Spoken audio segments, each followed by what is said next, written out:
in the actual game.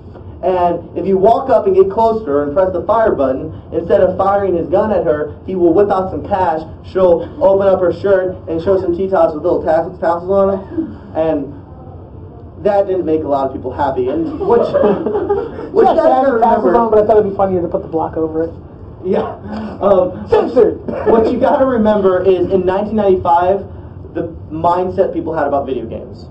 Video games were for kids. All right, they were toys to people. All right, now this was the first. These handful of first-person shooters and some of the fighting games that were coming out were the first games that were actually targeted towards adults.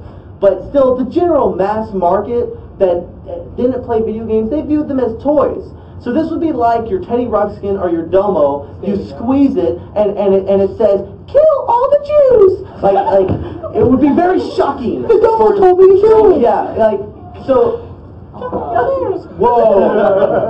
Whoa, that's creepy. So the controversy was once again ridiculously huge with this particular title. Eventually people got kind of used to it. A series of similar games were coming out. Modding communities were having a lot of fun with it. And the next big game, which you're getting ready to change it up now, that came out was entitled Quake. Now, Quake was a kind of tournament-style shooter, and Quake was really interesting because of you could link up other computers together in a network to play this together. It was still a PC game. I have something to say. This is the first game that I actually played on the internet with other people. Yeah? This is the first one of these I've actually heard about. You're working your There way you up. go. Look at that. See? You're working your way up. You didn't even know you had a gamer in you. See? Absolutely. Now, Quake differed from the other games because it was one of the first, if not the first-person shooter to actually use fully rendered 3D polygons as opposed to sprites. Now, for those of you who are noobs, a sprite is simply a picture, the same way that you make a cartoon where you layer the sprite over and over again. That's the reason why all the old cartoons kind of just look like they're doing this in the video games, is because it's just a couple pictures that they put together. This one actually had fully rendered 3D models with wireframe bodies that you could view from all of the different angles. Another thing that made it really big was its competitive aspect. Up to this point, first-person shooters were something that some people competed in, but it was more like you and your buddy competed together. This game, people were making money off of it. This was the first time that you saw people making clans of players who would come together. Like all of us would be together, and we're going to train on Quake. And then we're going to go to the tournament over in California, and we're going to win $1 million.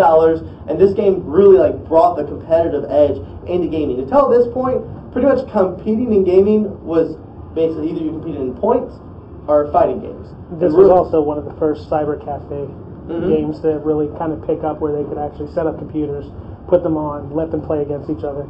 The first time I went to a cyber cafe, this was the first game on there. They had 6 computers, 3 and 3, and you could only play this 3 versus this 3, and we used to bet on it. Yeah, because the original version of Doom actually didn't link up over the internet. I mean, not Doom, of Quake didn't link up over the internet. The original version, you actually had to have multiple computers to play them together. Later on, of course, they updated it so that you could play on the internet. But the very first version that came out was just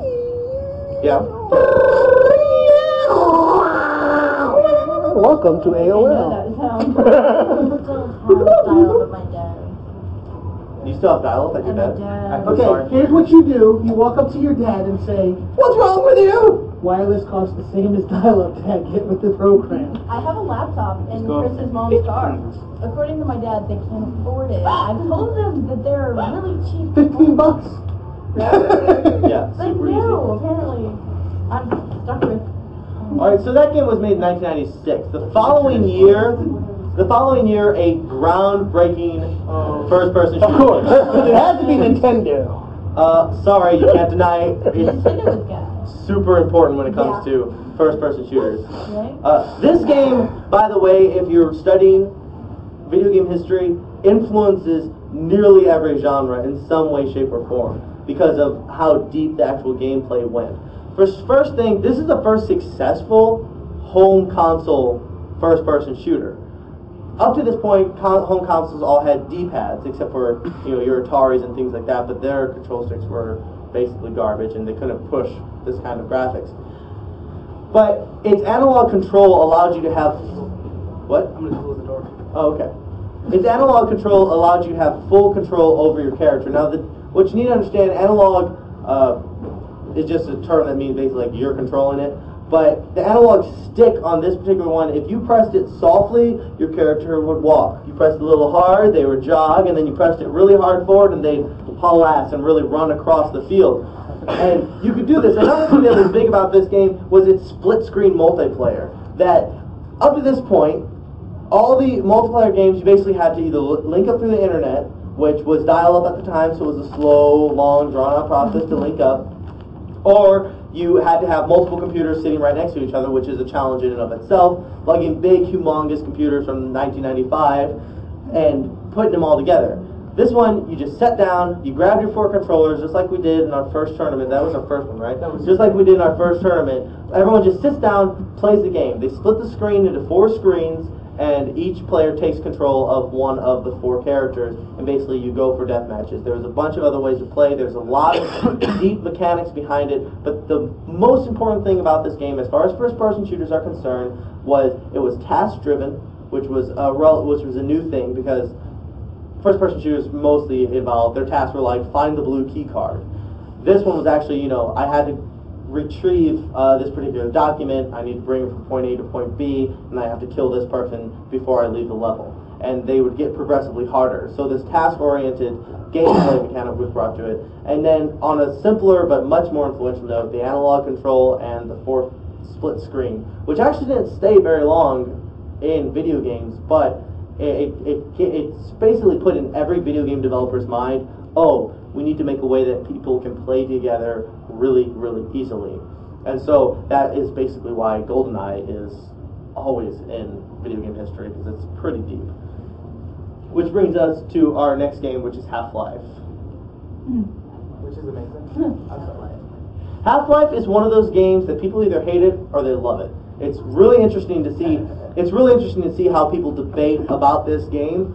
But man, you are like excited about the AI on this.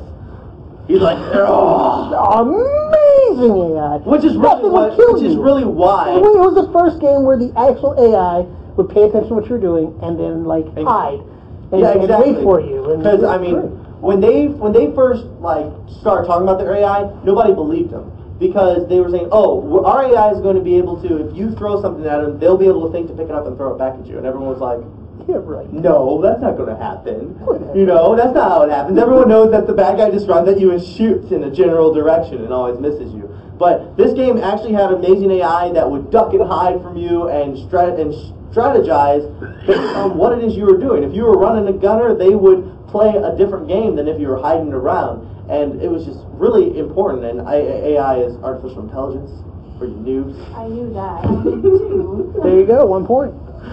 You're climbing out of that hole. A little bit more gamer every day. All right. What'd you put there? It's not Half-Life if there isn't a crowbar in it. Very true. The other thing that was one of the first games to actually introduce everyday household items into attack sequences. It had crowbars, when it came to whatever. first-person shooters, of course. And everybody added chainsaws and Molotov cocktails and always everything else I could find. Now, the no cutscenes. This is huge as far as video game is played. For starters, cutscenes were always either used to hide loading times, or in the PlayStation case, you have to load your cutscene to tell the story, which I always thought was ridiculous. Now, no cutscenes is important because it allows the person to never have to suspend their disbelief, and you never get pulled out of the game. See, what cutscenes do when you're playing is you're really into the game, and then bam, you sit back. You're no longer that character, and you're watching the story. When you have no cutscenes, and you have to explore the story through your character's perspective the entire time, you become that character, and you actually take in the story a lot deeper. Yeah? That's why I melt all over it. That's why you melt all over it? Yeah. There's, when you're playing the game, that's one of the biggest reasons that, I like it so much, because, it's very smooth. Yep. The only time that there was a loading screen is you were going from point A to point B. Mm-hmm. I just prefer to stick to Mario on my uncle's Super Nintendo with my grandma's house. We have already covered that. We have. Another good thing about it is the in-depth stuff is because he never talks, so it's just like Well, that's a really common gaming mechanic that we see in video games. Is the fact that they don't talk to it, that the main characters don't talk, which always lets you stay in the character, which is important. Which brings us over to 2002, the first major. I know the second. Yeah, well, it was the first.